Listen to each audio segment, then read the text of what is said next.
Hello, my name is David Teplitz. I am a non-speaking, autistic, very apraxic person who attends the University of California at Berkeley. I have friends, a 3.8 GPA, have traveled the world, and have the brightest future possible for a non-speaking autistic person. I developed typically until I was 2 years old, when I regressed and lost my speech. I was given several very bleak diagnoses including autism and severe mental retardation, as it was called back then. But lucky for me, my parents refused to listen to the so-called experts and were determined to find a way to help me live the best life possible.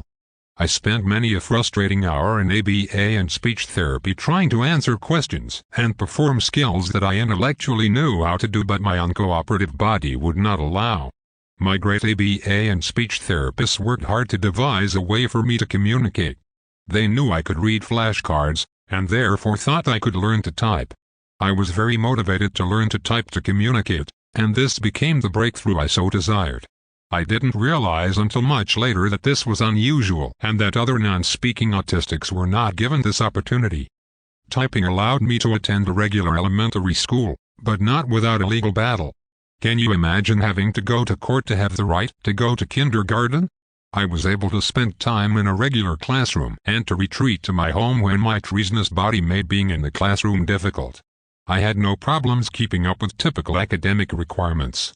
In fact, I excelled at it. I was able to attend a regular high school, and I finished high school and received my diploma with the rest of my class. This surprised some of my pessimistic teachers who thought non-speaking autistics had to have intellectual disabilities. One thing I do enjoy about having autism is proving cynical people wrong.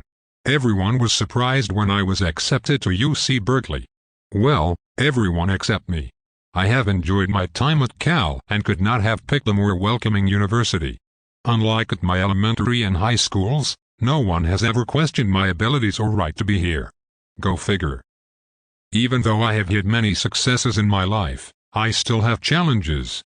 Communication can be a problem for me because of the time it takes to type out my thoughts.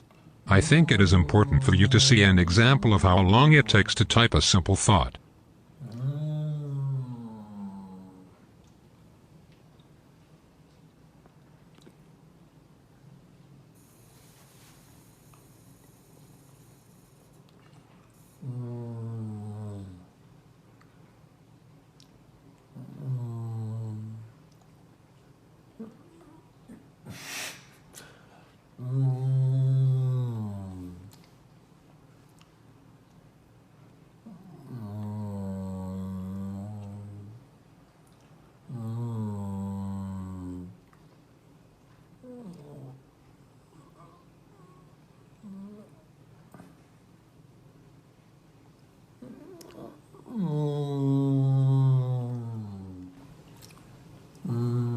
My typing is so slow.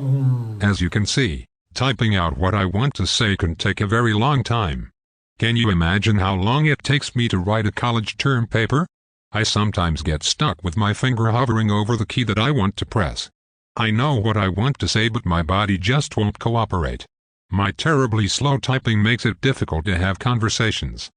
Even the most patient of people simply do not have the time to sit and watch me type out a response.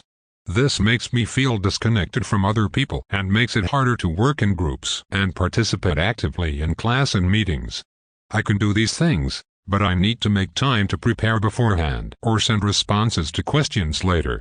My slow typing makes communication difficult, but can you imagine what life is like for the vast majority of non-speaking autistics who do not have access to any means of communication? I was fortunate to be born into a family who could provide the resources necessary for me to learn to type, receive an education, hire aides and purchase devices. The majority of non-speakers are not this lucky. Most public schools do not provide these accommodations and services because they are very expensive.